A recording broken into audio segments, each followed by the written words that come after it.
Assalamualaikum warahmatullahi wabarakatuh. Selamat pagi anak-anak. Hari ini siapkan semangat kalian untuk belajar bahasa Indonesia. Sebelum belajar, agar semua diberi kelancaran, kita awali dengan bacaan basmalah bersama-sama. Bismillahirrahmanirrahim. Hari ini kita akan belajar tema 8, tema 3, Bumiku, Matahari dan Bulan, muatan bahasa Indonesia. Adapun tujuan pembelajarannya yaitu siswa mampu untuk menggali informasi yang terdapat pada teks non-fiksi. Dan yang kedua, siswa mampu menyampaikan hasil membandingkan informasi yang diharapkan dengan informasi yang diperoleh setelah membaca teks non-fiksi secara lisan, tulis, dan verbal. Selanjutnya, bagaimana cara menentukan informasi penting dalam teks non-fiksi?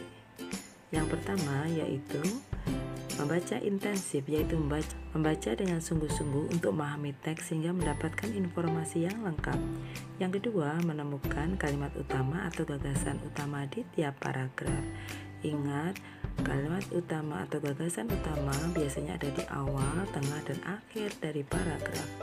Yang ketiga adalah menandai kata penting dan sulit, kemudian mencari maknanya di KBBI. Dan yang keempat adalah membuat pertanyaan dengan adik Simba atau 5W1H sehingga kalian mendapatkan informasi yang lengkap. Ayo kita belajar untuk menentukan informasi penting dan informasi visual. Bacalah teks berikut ini dengan seksama.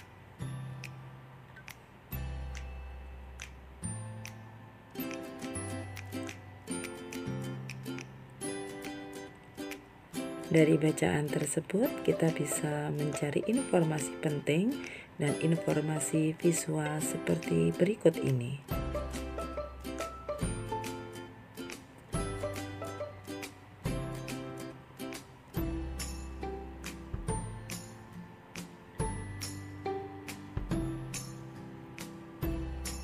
Nah, anak-anak, selanjutnya kita ingin mencari informasi dari infografis. Dari gambar infografis di samping, maka informasi yang diperoleh yang pertama, orang yang batuk dan pilek akan berangsur sembuh jika menggunakan masker. Yang kedua, cara memakai masker yang benar adalah masker harus menutup hidung, mulut, dan dagu. Dan yang ketiga, jika batuk, tutup mulut dengan lengan atas bagian dalam. Kemudian bacalah buku tema 8 kalian halaman 108 dengan judul Labuan Bajo.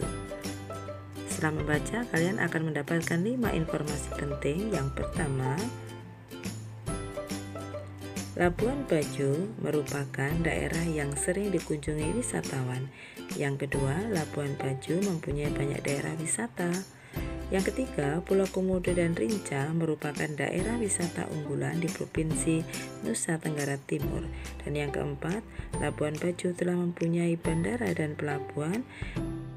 Dan informasi terakhir yang kita temukan dari bacaan Labuan Bajo adalah hotel berbintang dan losmen gampang ditemukan di Labuan Bajo.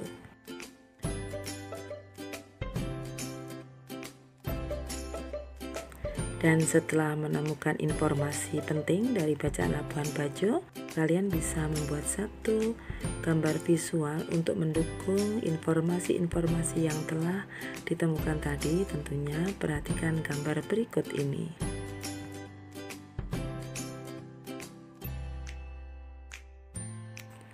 Mudah bukan tentunya? Jadi informasi penting itu didukung dengan gambar visual sehingga informasi yang diperoleh lengkap dan akurat.